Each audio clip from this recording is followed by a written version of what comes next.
Envie de manger ou faim? Faites la différence. Bonjour, je suis Dominique Meunier, thérapeute et coach. J'accompagne les femmes souffrant de charge mentale et de trop-plein émotionnel à retrouver une vie joyeuse et légère en apprenant à lâcher prise et à gagner confiance en elles. J'accompagne régulièrement des femmes sur leur comportement alimentaire. Perte de poids, maintien de poids, rapport obsessionnel à la nourriture, pré- et post-chirurgie bariatrique, etc. En résumé, nous les femmes et la bouffe, c'est du lourd. Pour cela, je travaille régulièrement avec des spécialistes, médecins nutritionnistes, diététiciennes, qui accompagnent la partie technique sur l'équilibre alimentaire. J'interviens pour ma part en complément sur le rapport même à la nourriture et notamment la part psychologique et émotionnelle de l'affaire. Parmi les pistes que nous travaillons systématiquement, il y a ces deux clés majeures que sont l'écoute de la faim et de la satiété. Mes clientes concernées n'ont plus tellement la notion de faim et de satiété. Elles mangent par habitude sans vraiment se demander si elles ont faim et à quelle intensité. Elles mangent leur assiette sans vraiment se demander si elles ont écouté leur satiété. Déconstruire ce processus prend du temps, car certaines ne savent même plus ce que c'est que de ressentir leur faim. Ou alors, elles n'aiment pas cette sensation, alors elles préfèrent l'éviter en l'anticipant. Dans tous les cas, quelque chose est déréglé, car n'oublions jamais que notre corps sait et qu'il faut lui faire confiance. Prenons un exemple concernant le sommeil. Quand vous êtes fatigué, vous bâillez, vos yeux sont lourds, vous vous extirpez du canapé et vous allez vous coucher. De même, en arrivant au bureau à 9 heures le matin, il ne vous vient pas du tout à l'idée de retourner chez vous à 11 heures pour vous recoucher et faire une réserve de sommeil au cas où. Le corps a ses raisons que nous n'écoutons pas toujours. Pourquoi? En voilà une bonne question. Ce serait quoi manger quand on a faim? La faim signifie que notre corps nous invite, avec un plaisir non dissimulé, pour les gourmettes d'entre nous, à manger, car il en a besoin. Il a besoin de carburant. Alors notre estomac, qui nous semble si désagréablement creux, fait des bruits étranges. Nous nous sentons fatigués, irritables, sans énergie. Il est temps d'aller manger. Si nous ne ressentons jamais cette sensation, c'est que nous n'attendons pas d'avoir faim pour manger. Un peu comme si vous remplissiez un verre d'eau et qu'arrivé à ras-bord, vous continuez à le remplir. Il n'est jamais vide, il déborde. C'est le chaos sur la table de la cuisine. Si nous éprouvons cette sensation de faim, la bonne voie est de se demander à quel niveau. Par exemple, de 1 à 5, 5 étant une faim de loup enragé. Ainsi, cette évaluation permet d'adapter la quantité de nourriture et surtout de devenir stratège.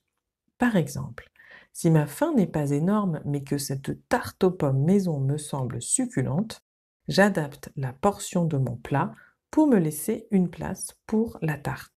En d'autres termes, je veille à ce que le verre ne déborde pas.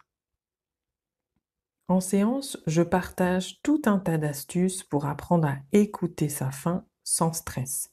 Et rien n'est plus gratifiant que de voir de belles prises de conscience arriver ensuite. Avoir envie de manger, qu'est-ce que c'est? Manger sans faim, avec un I et un N, relève d'une autre problématique dont la part émotionnelle prédomine. Mais bien souvent, on n'y fait pas attention. On ouvre le placard et on attaque le paquet de gâteaux, la plaque de chocolat ou encore le sauciflard. On mange, on mange, on mange, on y retourne, puis on se sent lourde, écœurée et en bonus, coupable. Votre corps, comme le verre, déborde. Il n'a rien demandé, mais doit métaboliser tout un tas d'aliments dont il n'a pas besoin. Alors que fait-il? Il stocke pour plus tard. Sauf que bien souvent, quand je demande à mes clientes ce qui les pousse à partir à l'assaut du placard, elles répondent: J'avais besoin de réconfort. Je m'ennuyais, je me sentais seule, j'étais contrariée, je me sentais triste, je stressais pour telle ou telle raison.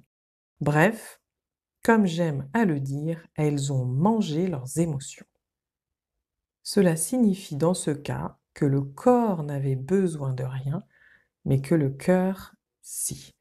Et bien souvent, on ne prend pas le temps de soigner le cœur. On lui envoie du sucre ou du gras dont il ne sait pas quoi faire.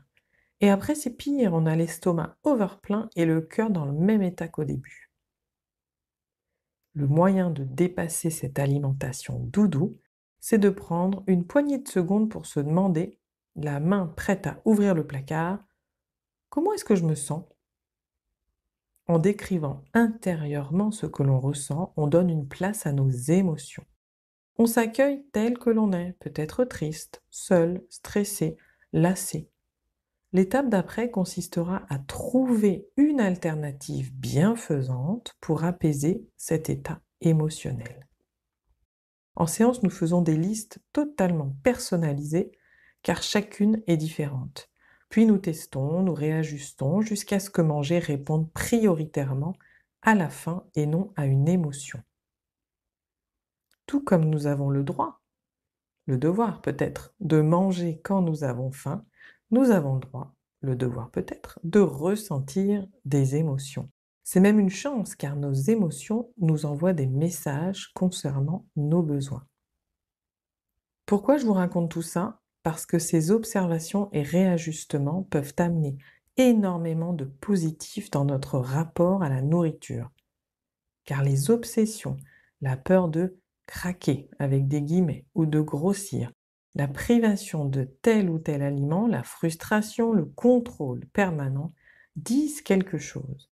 Ce sont des luttes intérieures qui privent du plaisir, de la sérénité, de l'apaisement, d'un rapport amical à notre corps, bref, qui nous prive de liberté. Et ce, pendant des années parfois. Alors je vous invite à tester, à essayer de distinguer faim et émotion. Quel risque vous prenez? Celui de vous libérer définitivement. Si vous vous sentez en difficulté sur votre rapport à la nourriture, n'hésitez pas à me contacter pour un appel clarté. Je vous remercie de votre écoute. N'hésitez pas à liker, partager et commenter. Je vous dis à bientôt pour de nouveaux podcasts.